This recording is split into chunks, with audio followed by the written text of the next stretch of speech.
विधानसभा उपचुनाव बांकीपुर से जीते प्रशांत किशोर। दतिया में कांग्रेस और मांजलपुर में बीजेपी ने दर्ज की जीत।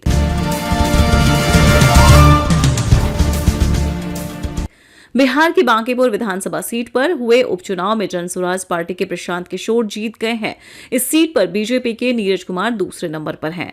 इस सीट पर प्रशांत किशोर को 64,151 वोट मिले हैं। दूसरे स्थान पर बीजेपी उम्मीदवार नीरज कुमार रहे, जिन्हें 44,827 वोट मिले हैं। यानी प्रशांत किशोर ने ये सीट 19,324 मतों से जीती है।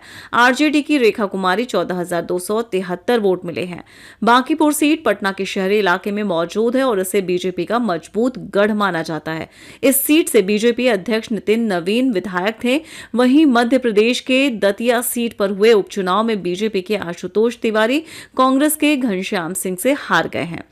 सभी 15 राउंड की गिनती के बाद कांग्रेस के घनश्याम सिंह को 66,757 मत मिले, जबकि आशुतोष तिवारी को 60,741 वोट मिले हैं। उधर गुजरात की मांजलपुर विधानसभा सीट पर बीजेपी के सत्येंद्र भाई पटेल जीत गए हैं। उन्होंने कांग्रेस उम्मीदवार भीखाभाई रबाड़ी को 30,630 मतों से हराया। इन सीटों पर 30 जुलाई को वोटिंग हुई थी। आमतौर पर विधानसभा उपचुनाव को लेकर बहुत ज्यादा उत्साह नहीं देखा जाता है, लेकिन इस बार बांकीपुर में जनसुराज पार्टी के प्रमुख प्रशांत किशोर खुद चुनाव मैदान में उतर आए और इसी वजह से इसके नतीजे पर कई लोगों की नजर है। वहीं मध्य प्रदेश के दतिया सीट से नरोत्तम मिश्रा को टिकट नहीं दिए जाने की भी खूब चर्चा रही। पार्टी के इस फैसले के बाद उनके समर्थकों में नाराजगी भी देखी गई थी। दिल्ली के साथ ही देश के कई इलाकों में युवाओं और स्टूडेंट्स के आंदोलन के ठीक बाद इन सीटों पर उपचुनाव के लिए वोट डाले गए थे। इन उपचुनावों को प्रदर्शन के असर के नजरिए से भी देखा जा रहा है। इस शहरी सीट पर हुए उपचुनाव में करीब 35% वोटिंग हुई थी। साल 2025 के विधानसभा चुनाव में यहां 41.35% मतदान हुआ था। तब बीजेपी के नितिन नवीन ने आरजेडी की रेखा कुमारी को करीब 52,000 मतों से हराया था। इस सीट से बीजेपी ने नीरज कुमार, जनसुराज पार्टी ने प्रशांत किशोर और आरजेडी ने रेखा कुमारी को मैदान में उतारा था। प्रशांत किशोर के चुनाव में उतरने से यह सीट हाई प्रोफाइल हो गई। बीजेपी के गढ़ में प्रशांत किशोर ने दी चुनौती। बांकीपुर सीट से बीजेपी अध्यक्ष नितिन नवीन विधायक थे। उन्हें पार्टी ने अपना राष्ट्रीय अध्यक्ष बनाया। राज्यसभा के लिए सांसद चुने जाने के बाद उन्होंने इस सीट से इस्तीफा दे दिया था। 5 जुलाई को एक प्रेस कॉन्फ्रेंस में जनसुराज पार्टी के प्रदेश अध्यक्ष मनोज भारती ने प्रशांत किशोर की उम्मीदवारी की घोषणा की थी, जिसके बाद यह हाई प्रोफाइल मुकाबले में बदल गया। इससे पहले नवंबर 2025 में हुए बिहार विधानसभा चुनाव में जनसुराज पार्टी ने अधिकांश सीटों पर अपने उम्मीदवार उतारे थे, लेकिन प्रशांत किशोर ने अंतिम समय में चुनाव में उतरने से मना कर दिया था।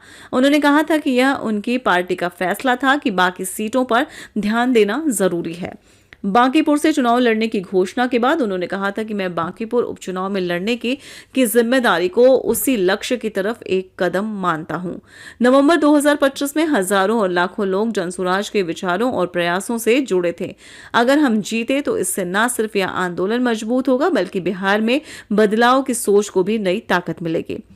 जनसुराज पार्टी साल 2025 के चुनाव में अपना खाता तक नहीं खोल पाई थी। पार्टी का प्रदर्शन इतना खराब रहा कि उसके 238 में से 236 उम्मीदवार अपनी जमानत तक नहीं बचा पाए। बीजेपी ने अंतिम समय में बदला था उम्मीदवार। इस सीट पर बीजेपी की ओर से घोषित उम्मीदवार अभिषेक कुमार सिन्हा ने अंतिम समय पर पारिवारिक कारण बताते हुए 10 जुलाई को अपना नामांकन वापस ले लिया था, जबकि कुछ घंटे पहले तक बिहार के मुख्यमंत्री सम्राट चौधरी बांकीपुर में अभिषेक कुमार के लिए लोगों से वोट मांग रहे थे। इसके बाद पार्टी ने नीरज कुमार सिन्हा को अपना उम्मीदवार घोषित किया। नीरज साल 2006 से बीजेपी के सदस्य हैं और 2 बार मंडल अध्यक्ष रहे हैं।